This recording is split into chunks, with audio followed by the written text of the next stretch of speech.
Shalom à tous. Aujourd'hui, on aimerait réfléchir à deux questions. La première question, c'est sur quoi se concentrer à Rosh Hashanah, en quoi il y a un travail qui est singulier à Rosh Hashanah, qui n'est pas celui des 10 jours de Teshuvah, qui n'est pas celui de Yom Kippour. Et la deuxième question, c'est comment vivre en particulier cette année, après l'année spéciale, intense, difficile qu'on a vécue, et aussi l'année qu'on s'apprête à vivre, comment vivre Rosh Hashanah en particulier cette année.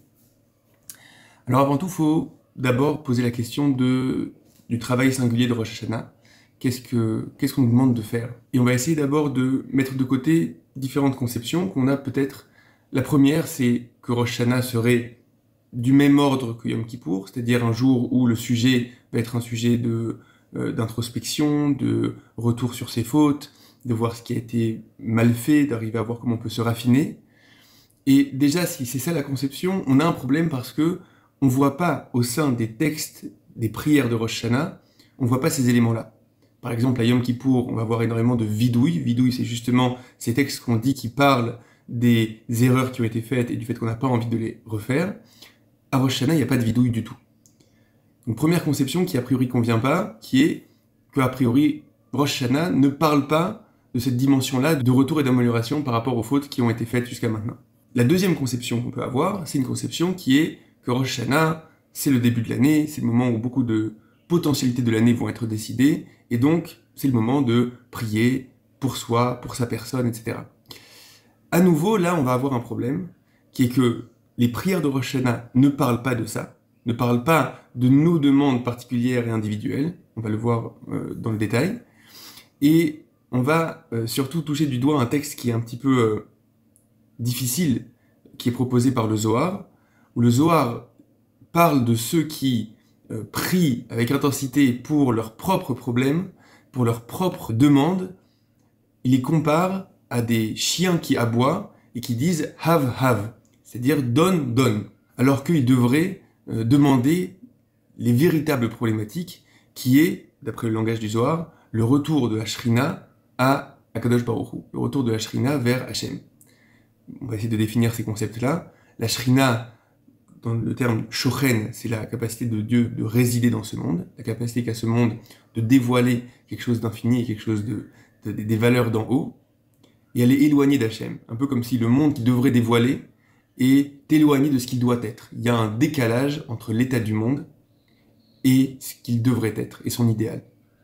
Donc le Zohar vient et dit, vous vous occupez chacun de vos petits problèmes, mais vous n'avez pas compris que c'est pas ça le sujet. Donc pour reprendre, on a ces deux conceptions-là que souvent nous avons de Rosh Hashanah, où le sujet va être peut-être de revenir sur nos fautes, mais on voit que c'est pas le cas, peut-être de prier pour nous-mêmes, et on voit que c'est pas le cas. Alors finalement, de quoi on s'occupe à Rosh Hashanah? À Rosh Hashanah, un des sujets qui revient dans nos textes beaucoup, c'est la dimension de Hamlacha, la dimension d'intronisation, de faire de Dieu le roi. Alors c'est des termes qui nous ont l'air d'être étrangers. Qu'est-ce que ça signifie de faire de Dieu le roi? Ça a l'air d'être un petit peu pompeux. Qu'est-ce qu'on peut dire derrière ça? Déjà, c'est intéressant de voir dans nos prières, qu'est-ce que c'est cette dimension de royauté d'Hachem? Qu'est-ce qu'on demande en fait?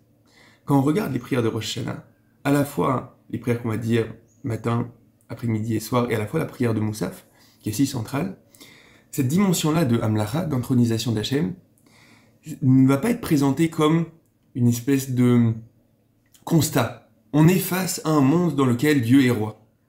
Mais au contraire, ça va être amené comme une demande, comme une aspiration. Ça va être exprimé comme à l'impératif, en disant « Meloch al kol haolam bichvodecha » s'il te plaît, règne sur ce monde. Et si maintenant on va un peu plus dans le détail, de quoi ces prières parlent? Kol harisha kula k'Hashem tichle ki ta'avir emshet zedon min haaretz.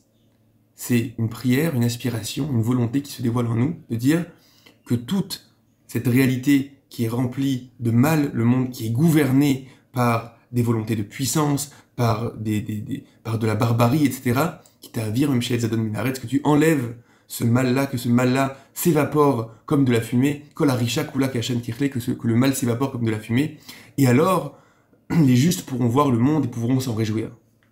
C'est ça les termes qui sont employés dans la tefila, c'est-à-dire que à Rosh Hashanah, le centre de notre aspiration, c'est une aspiration qui est la plus fondamentale, qui est le fait de voir le monde comme dans son absurdité, dans le fait que le monde n'est tellement pas à l'image de ce qu'il devrait être, est tellement loin de ce qu'il devrait être, qu'il y a encore tellement de barbarie, de souffrance, de difficultés, et dire « Melor al-kolam birvodecha », c'est-à-dire « règne », dans le sens « dévoile-toi », fais en sorte que ce monde soit réparé. La célèbre expression si connue dans le monde de la pensée juive de tikkun olam, de réparation du monde, vient des prières de Rosh Hashanah. C'est dans la prière de Moussaf de Rosh Hashanah qu'on demande à Hachem les taken olam bemalchut shaddai, de réparer ce monde par sa royauté. Donc à Rosh Hashanah, on se connecte finalement à la dimension la plus première, la plus profonde, qui est le cri le plus profond qu'on ait en nous de « répare ce monde ». Et donc là, on peut arriver peut-être à comprendre l'indignation du Zohar.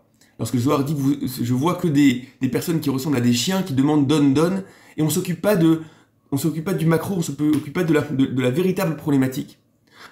La véritable problématique à Rosh Hashanah ne doit pas être nos demandes individuelles, ne doit pas être ce à quoi chacun aspire, mais doit être le fait qu'on arrive à se reconnecter à la volonté la plus profonde. Ça va être aussi exprimé par le son du shofar. Le son du shofar qui est cette espèce de cri, qui est un cri qui est au-delà des mots. Fait de dire, on aspire à plus. On veut que ce monde ressemble à quelque chose qui est de beaucoup plus grand, beaucoup plus infini, de bien meilleur que ce qu'il est. Et à Rosh Hashanah, on nous demande de se reconnecter à ça. Le Rav Kook va expliquer que c'est en cela que Rosh Hashanah démarre les 10 jours de Teshuvah, et c'est en cela que Rosh Hashanah va nous mener à Yom Kippour. On ne commence pas le travail uniquement par le raffinement, l'introspection de nos fautes. D'abord, il y a cette dimension de Rosh Hashanah qui est revenir à la volonté première. Revenir à finalement vers quoi j'ai envie de diriger mes efforts, j'ai envie de diriger ma vie. Quel est le sujet finalement de cette histoire-là? Et le sujet qui nous est demandé de vivre en tant que peuple juif, chaque Rosh Hashanah, c'est soyez face à l'état du monde et faites émerger en vous cette volonté de le réparer, de le faire grandir, du fait que la royauté d'en haut, ce qui va diriger le monde, ça va être quelque chose qui va mener le monde vers le haut. D'abord, reconnectez-vous à ça, et après, on peut arriver à la réparation de nos vies, à voir sur en quoi nos actions n'étaient peut-être pas suffisamment précises, suffisamment tournées vers ce but-là. Mais d'abord, il y a cette dimension de Rosh Hashanah, de tête de l'année, un peu comme si on voulait à nouveau recréer en nous cette dimension de conscience, de tête, à nouveau avoir une colonne vertébrale, un vecteur, une volonté qui soit une volonté claire.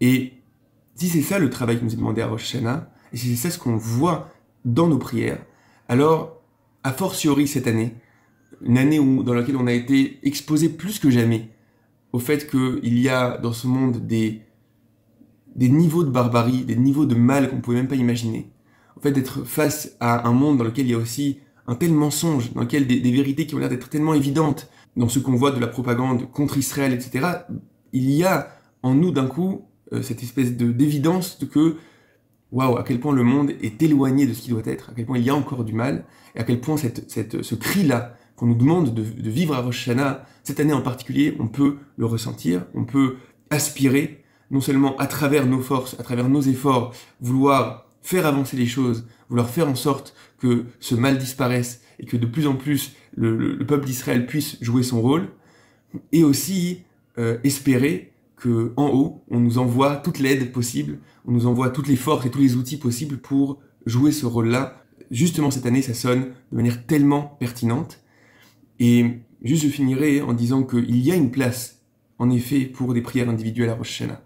On voit qu'on demande Zorrenu Lechaim, on demande rappelle-toi de nous pour la vie, mais on finit en disant Lema'ancha Elokim Chaim, c'est-à-dire pour toi, Dieu vivant. Qu'est-ce que ça signifie? Ça signifie qu'une fois que on a pris conscience à nouveau de notre volonté la plus fondamentale, une fois qu'on a à nouveau la capacité de voir les choses en macro, qu'on est sorti uniquement de nos volontés individuelles et qu'on est face au sujet principal qui est le sujet de la réparation du monde, alors on peut maintenant intégrer Zorrenu Lechaim. On peut maintenant intégrer quelque chose qui est une demande individuelle parce que on est conscient que c'est pour servir ce but-là, pour servir cet idéal-là. Donc c'est uniquement lorsqu'on a de manière claire le Lema'ancha Elokim Chaim, le fait que c'est pour quelque chose, le fait qu'il y a un idéal finalement à cette vie-là, qu'on demande quelque chose aussi pour nos vies individuelles. Alors Shana Tova à tous et à toutes, et qu'on ait une année où le peuple d'Israël puisse surmonter toutes ces difficultés, qu'on ait les forces de le faire, et que tout ce mal qui nous entoure, toute cette barbarie qui nous entoure, s'évapore comme de la fumée, comme on dit dans la Tefila de Rosh Hashanah. À très vite.